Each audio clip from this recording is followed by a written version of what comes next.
आज फिर से हम लोग यहाँ पर एकत्रित हुए हैं और रेडियो सक्रिय समस्थानिक या रेडियो सक्रिय पदार्थों के बारे में जानने के लिए ये प्रश्न आपको मैंने दिया है। और ये प्रश्न स्वाध्याय में से लिखते समय जो मुद्दे हैं, मैंने ऐसे लिखा हुआ है, आपको सिर्फ मुद्दों को ही लिखना है, विस्तार से इसको दिखाने की ज़रूरत नहीं है।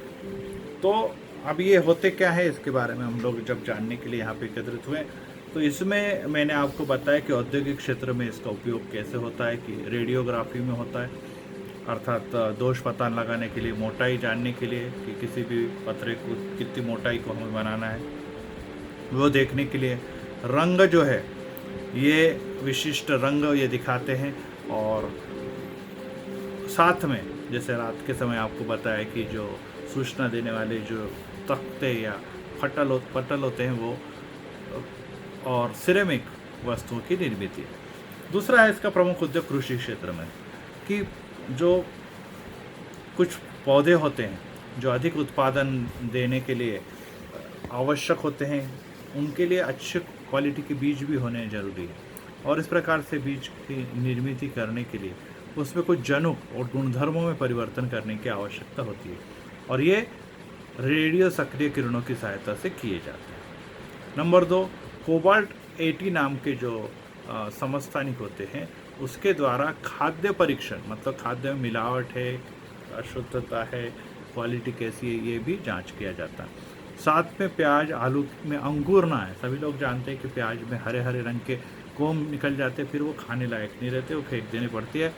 या आलू में आपने देखा है कि हरे हरे रंग के आलू जब हो जाते हैं तब वो भी खाए जा नहीं सकते।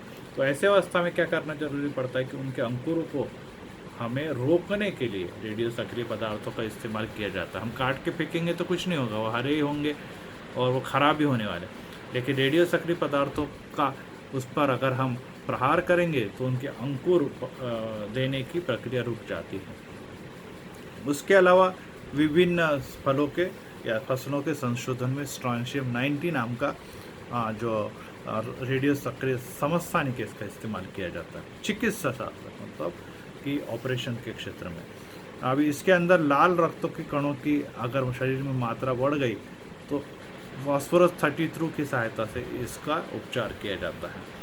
हड्डियों का कैंसर, इसका उपचार करने के लिए भी इसका इस्तेमाल किया जाता है कि हड्डियों में अगर कैंसर हो गया तो उसकी जांच इसकी सहायता से करते हैं। थायराइड, ये जो होता है जिसमें गले की ग्रंथि बढ़ जाती है, नींद ना आना, हार्मोन्स में परिवर्तन हो जाता है, और हाइपरथायराइड रोग इसे कहते हैं। और आयोडीन 123 ये समस्थानिक जो रेडियो सक्रिय समस्थानिक होता है, इसकी सहायता से इसका उपकार है।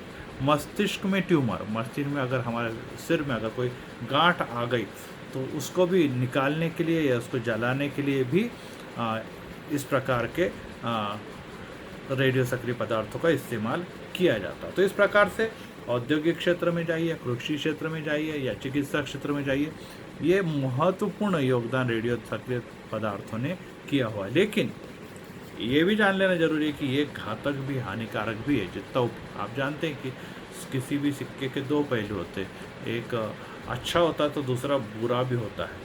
जितनी भी रासायनिक संशोधन या जितने भी संशोधन किए उसकी अच्छाई भी है, लेकिन दूसरी तरफ उसका बुरा पक्ष भी होता है। तो ये कैसे बुरा हो सकता है या दुष्परिणाम क्या हो सकते हैं? में पहला, यह तंत्रिका, मध्यवर्ती तंत्रिका को हानि पहुंचाती है। हमारे जो शरीर मस्तिष्क से हमारे शरीर के विभिन्न अवयवों को आज्ञा देने वाला कार्य जो होता है वो मध्यवर्ती तंत्रिका तंत्र करता है, और इसको वो हानि पहुंचाता है, जिससे हमारे शरीर का कार्य ये अच्छी तरह से नहीं हो पाता। दूसरी बात है कि आनुवांशिक, डीएनए के आनुवांशिक गुणधर्मों में भी परिवर्तन हो सकता है। अर्थात हमने आनुवांशिक रोगों के बारे में पढ़ा है, 10वीं में हम दोबारा पढ़ेंगे। तो इसके द्वारा हमारे शरीर में पीढ़ी दर पीढ़ी चलने वाली बीमारियां भी इसके द्वारा हो सकती है। तीसरा, त्वचा के कैंसर जैसे भयानक रोग भी रेडियो सक्रिय पदार्थ अगर हमारे शरीर में पहुंच जाए तो हो सकते हैं। उसके अलावा विस्फोटक, जैसे मैंने बताया कि परमाणु बम जैसे बातें इससे बनी हुई है, तो ये अगर हम इस्तेमाल करेंगे तो इसकी हानि तो है ही है। उसके अलावा घड़ी में लगाए जाने वाले रंग द्रव्य, मैंने आपको बताया कि रेडियम लगाते हैं जिससे रात में हमको घड़ी देख सकें, कांटे देख सकें, समय देख सकें। ये हमारे शरीर को त्वचा का कैंसर भी दे सकता है। उसके अलावा स्ट्रॉन्शियम 90 नाम का पदार्थ जो होता है वो हड्डियों का कैंसर जैसे रोग भी देता है, जो फल में, फूल में गाय के दूध को बढ़ाने के लिए इस्तेमाल किया जाता है। तो इस प्रकार से इसकी हानियाँ भी है। अब इसके अलावा हानिकारक जो पदार्थ जो होते हैं कि बहुत सारे ऐसे पदार्थ हैं जो हमारे जीवन में महत्वपूर्ण योगदान दे रहे हैं, लेकिन वो फिर भी हमारे लिए हानिकारक हो सकते हैं, और इसके बारे में मैंने पीछे एक प्रश्न भी दिया है। तो उसमें पहला आता है खाद्य रंग और सुगंधी द्रव्य। खाद्य रंग का मतलब है कि आप लोग जानते हैं कि हमारे भोजन को, जैसे फॉर एग्जांपल अगर हम कहेंगे कि जलेबी बनाने के लिए उसमें रंग मिलाते हैं, भजिए के अंदर रंग मिलाते हैं, या अनेक प्रकार की सब्जियों में रंग मिलाते हैं। तो और अभी इन दिनों में तो आप आइसक्रीम या बर्फ़ खाते हैं, उसके अंदर रंग डालते हैं। तो ये सब जो रंग वाले जो पदार्थ है, ये दिखने में तो बहुत अच्छे दिखाई देते हैं, परंतु जब शरीर में पहुंचते हैं तो ये रासायनिक पदार्थ होने के कारण हमारे लिए, शरीर के लिए अत्यंत घातक हो सकते हैं। और इसलिए कि इन खाद्य रंगों में ये रसायन या जिसको केमिकल्स कहते हैं, इसके स्थान पर हमें अच्छे प्रकार के, मतलब कृत्रिम की जगह फल और सब्जियों के रंगों का इस्तेमाल करना चाहिए। इसलिए आइसक्रीम, सॉस, फलों के रस, शीत पेय, अचार, जैम, जेली और चाय का पाउडर, इसमें ये सब घातक रसायन मिला के उसको और अच्छा बनाते हैं। जैसे चाय के अंदर केमिकल मिला के और अच्छा काला रंग देने के लिए उपयोग में लाते हैं, लेकिन वो घातक हो सकता है। उसके अलावा पैकिंग में भी, जैसे चिकन, मटन, मछली जो पैक बंद डब्बों में आता है, लाल मिर्ची, हल्दी, मिठाई, ये भी लाल अच्छा रंग दिखाई दे, उठावदार रंग दिखाई दे। और बिरयानी में आपने देखा होगा अनेक बार अलग अलग रंग मिलाते हैं। तो ये सब रंग जो होते हैं, ये खाद्य रंग जो होते हैं, वे दिखने में अच्छे बनाते हैं परंतु बीमारी लाते हैं। तो कौन सा क्या होता है, उसी पेज नंबर 158 पे, आपने जो अपने पास किताब रखी है उसके पेज नंबर 58 पे आ जाइए। नीचे से दूसरा लाल चौकट है, अचार, जैम और सॉस में डाले जाने वाले रंगों में सीसा तथा पारा अत्यंत घातक ये पदार्थ हैं, यह तत्व है, और इसकी मात्रा मिली होती है, जो हमारे लिए, हमारे शरीर के लिए बहुत ही, भोजन के द्वारा शरीर में पहुंच जाता है और बहुत ही घातक होता है। और इसके से अतिरिक्त सेवन से बहुत सारे लोग बहुत चाव से इसको खाते हैं। छोटे बच्चों में ADHD जैसी बीमारियां हो जाती है, और जिससे आंतों की, पाचन की या पेट की गंभीर बीमारियां हो सकती है, और लंबे समय तक सेवन करने पर व्यक्ति की मृत्यु भी हो सकती है। उसके अलावा खाद्य रंग जो प्राकृतिक भी हो सकते हैं। अगर ये रंगों का हम इस्तेमाल करेंगे, आप लोगों ने देखा है कि इन दिनों में कहते हैं कि होली के समय जो रंग, अभी जो होली नज़दीक आ रही है, उसमें इस केमिकल्स का इस्तेमाल न करें, ऑयल का इस्तेमाल न करें, तो उसकी जगह पर प्राकृतिक होली खेली जाए, अर्थात प्रकृति से बने हुए रंगों का इस्तेमाल किया जाए, तो वो हमारे त्वचा के लिए घातक या आँखों के लिए घातक नहीं हो सकते। तो वो क्या होता है, बीजों के द्वारा रंग बनाइए, शलजम जो होता है उसके द्वारा रंग बनाइए, फूलों और फलों के अर्क या ऊपर के जो कवच उसके द्वारा रंग बनाइए। तो इसके जो रंग होते हैं वो हरे, लाल, पीले, नीले ये रंग होते हैं, ये प्राकृतिक रंग कहलाते हैं।